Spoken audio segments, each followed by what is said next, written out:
ఇల్లు లేని ప్రతి ఒక్కరికి ఇల్లు ఇవ్వడం, పూర్తిగా ఏ ఆధారం లేని వాళ్ళకి ఒక ఆధారం కల్పించడం.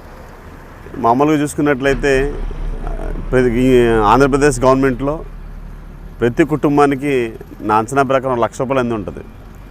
ఒక చిన్నపిల్లడు అనుకున్నాను, 10th క్లాస్లో చదివే పిల్లలు ఉంటే అమ్మఒడిని ఇస్తున్నారు, ఇంటర్మీడియట్ అయితే విద్యా దీవెని ఇస్తున్నారు.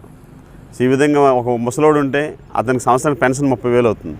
ఇవన్నీ లెక్క పెట్టుకుంటే ఒక కుటుంబానికి ₹1,00,000. ఇదివరకైతే ఆడపిల్లలకి టాయిలెట్స్ కూడా ఉండేవి కాదు, చాలా దారుణంగా ఉన్న పరిస్థితులు. 10th క్లాస్ అమ్మాయిలు తోటల్లోకి వెళ్ళి లేకపోతే అక్కడ ఉన్న మళ్ళీ వాళ్ళ ఇంటికి వెళ్ళిపోయి టాయిలెట్ వాళ్ళ ప్రక్రియ పూర్తి చేసుకుని వచ్చే పరిస్థితులు.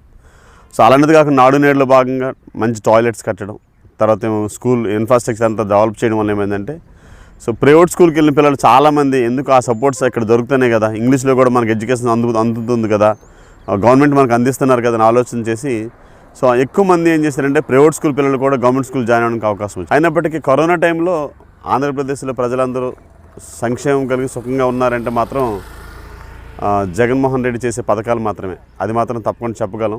అంటే వేరే గవర్నమెంట్ చేయగలదా చేయలేదని దాని గురించి ఆలోచన లేదు. కానీ కరోనా టైంలో ఈయన ఉండడం వల్ల ఏమైందంటే ప్రతి ఒక్కరికి మేలు జరిగింది. ఆ టైంలో కొంతమంది బీసీ ఓసీ ఉమెన్స్కి ₹18,000 పెన్షన్ లోన్ ఇచ్చారు.